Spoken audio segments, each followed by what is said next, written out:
자, 3번. 3번은 기계기구 평가인데, 이게 바로 그 옛날 문제라는 게 여기서 바로 적나라하게 드러나는데요. 국산 사출기 20대를 보유하고 있는데, 뭐, 최종적으로, 이게 뭐 이렇게 해서 뭐 전체 뭐 회사를 평가하는데 어쩌고저쩌고 이걸 평가한다. 뭐 말은 긴데 결국엔 이걸 평가하라는 얘기야. 그랬을 때 이 라인 1과 라인 2의 적정 가격을 제시하는데, 여기 보면은 그 감정평가에 관한 규칙의 별지 서식인 감정평가의 산출 근거 및 결정 의견을 최대한 활용하여. 근데 문제가 뭐냐면요. 이게 없어졌어요. 몇 년 됐어요. 없어진 지도. 그래서 이거를 이제 최대한 활용할 방법이 없다. 여러분들에겐 잘 된 일일 수도 있겠죠. 그래서 1과 2의 특징을 토대로 이제 평가하면 돼요. 우리 별지 서식을 굳이 현재 있다고 하더라도 전 중요하지 않다고 했을 것 같아요. 이것까지 외우는 거는 수험생의 영역을 넘어서는 거예요. 한번 볼게요.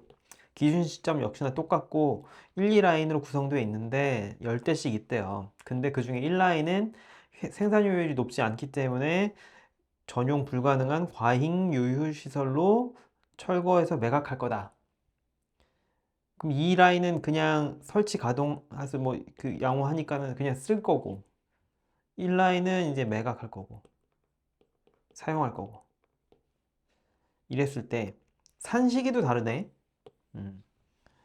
그래서 산 시기가 다르니까 취득 가격도 당연히 다르겠죠. 그리고 여기에 이제 자본적 지출이 2천만 원, 얘는 자본적 지출이 1천만 원. 수익적 지출하고 자본적 지출의 가장 큰 차이는 뭐예요? 수익적 지출은 그냥 사용하면서 드는 돈이고, 자본적 지출은 그게 말 그대로 자본이 되는 거니까 뭐랄까 그 가치를 증진시킨다고 보는 거죠. 그랬을 때 얘는 제조달 원가에 포함하는 거고, 얘는 제조달 원가에 포함하지 않는다는 거고. 그리고 이게 단위당이네. 그리고 얘도 단위당이고. 그랬을 때 물리적 내용 연수가 12년인데 경제적 내용 연수가 10년이다. 그러면 이걸 적용해야겠죠. 그랬을 때 얘는 지금 경제적 내용 연수를 다 소진했죠. 그 라인 2는 이제 5년 된 거고 10년 된 거니까. 그랬을 때 잔가율이 10%래. 그럼 얘는 잔가율만 남았겠네. 감가수정 관련 법령에서 제시한 원칙적인 평가 방법을 따를 예정이다. 뭐 정률법이죠, 정률법. 기계가격 보정지수. 취득가격에만 적용된다 그랬어요. 그러니까 여기 취득가격에만 적용하고 이 자본적 지출은 적용하지 말란 얘기지. 그리고 라인 1만 있고 2는 또 없대.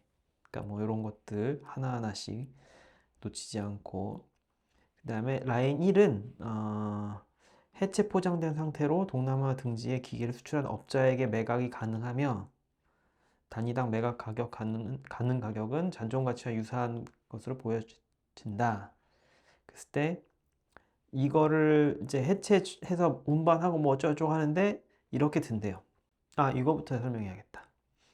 어, 그러면 얘는 팔 거고 매각할 거고 얘는 사용할 거잖아요. 그럼 어디까지가 제조달 원가일까요? 본체하고 부대 설비는 그 기계 자체니까 당연히 제조달 원가지. 그다음에 설치비, 운전비, 부가가치세. 부가가치세는 제외니까 당연히 빠질 거고요. 그럼 얘네 둘은 어떻게 할 거냐는 거죠.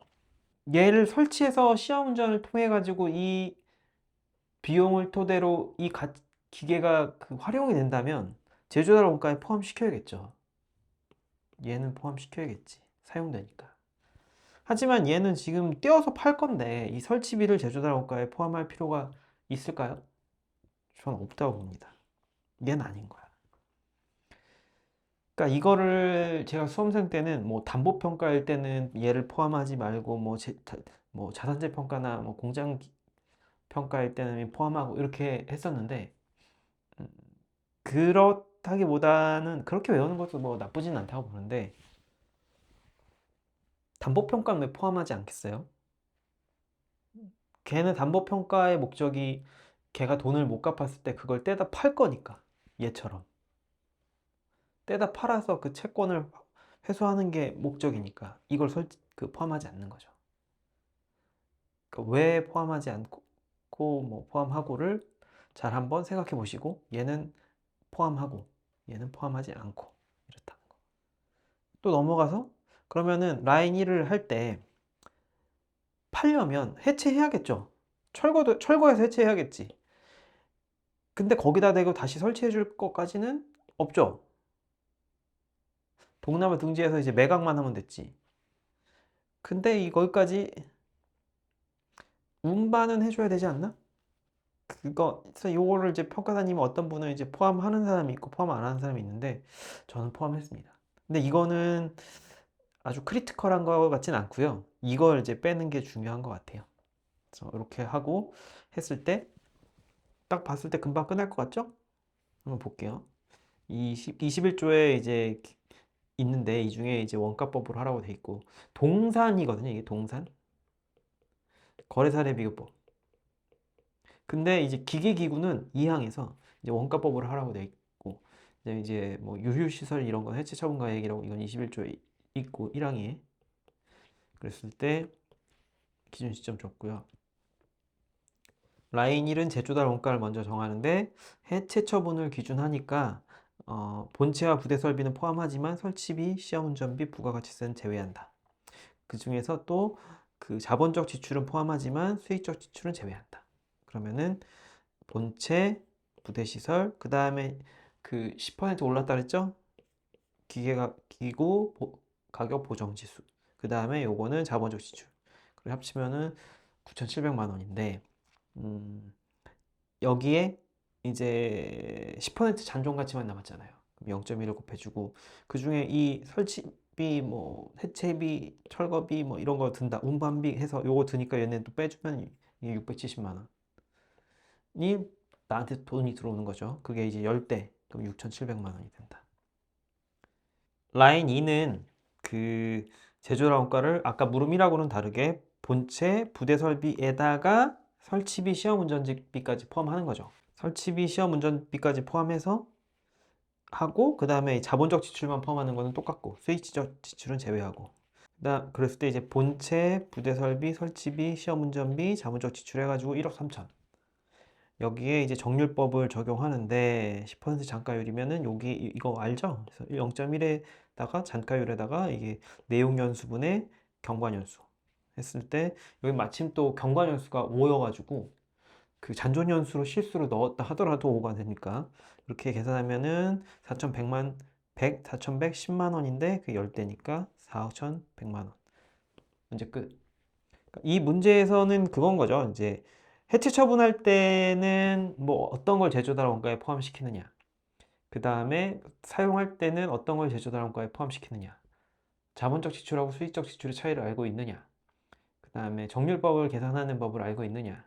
그 다음에 해체 처분할 때 드는 비용을 차감하는 거를 빼먹지 않고 할 수 있느냐. 요걸 묻는 거죠. 이렇게 해서 문제 3번 끝. 이제 문제 4번 한번 보도록 할게요. 문제 4번은 공장이 일부 편입된 거예요. 그런데 그 휴업 손실 보상을 하는데 일부 편입이다 보니까는 시설 보수에 재사용이 가능한 경우다 보니까 이거에 영업 보상을 하라는 건데 요거는 이제 47조 칙 47조에 3항이 있거든요. 네. 1항에는 이제 그 이전 이게 이제 일부 편입. 근데 요거를 할 때는 얘를 이제 상한으로 합니다.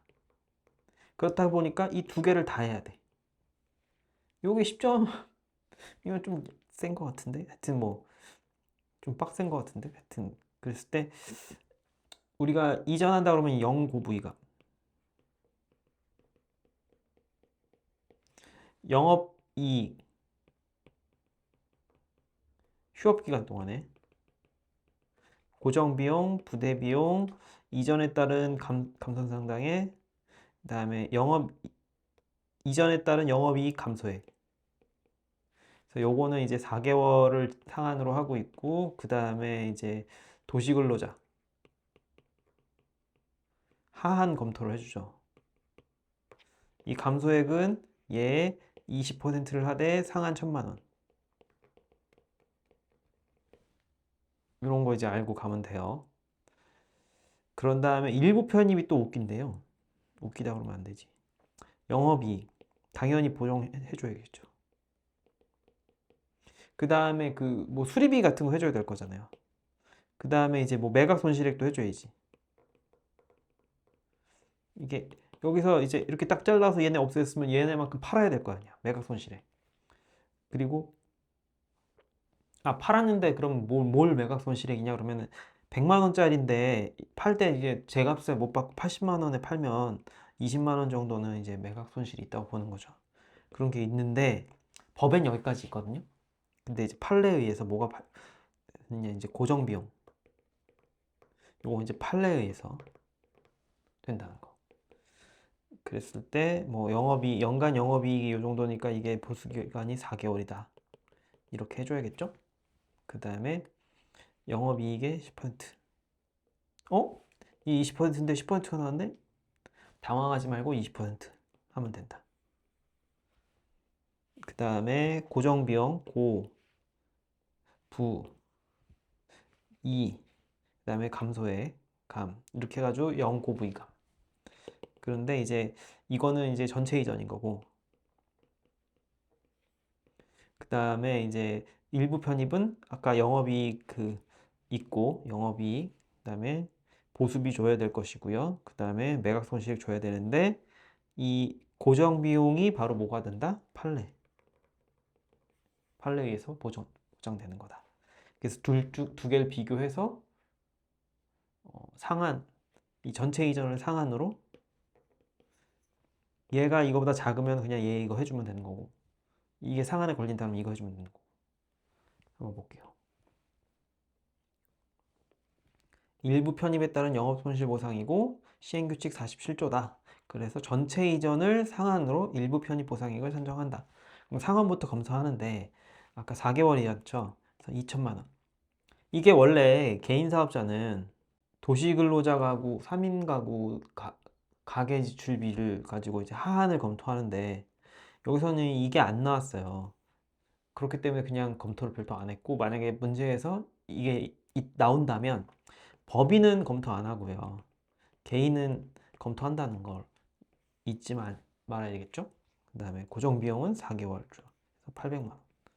부대 비용 뭐 이런 거 다 줬어. 그 다음에 요거는 이제 20% 적용했고 1000만 원 이하가 1000만 원이 상한이니까 1000만 원 이하니까 적정하다 해서 다 합치면은 3700만 원. 네, 휴업 기간 중에 영업이익 보전해주고 그 다음에 보수비가 1800만 원이었고 그 다음에 매각 손실이 500만 원인데 요거 판례에 의해서 법에는 없어요.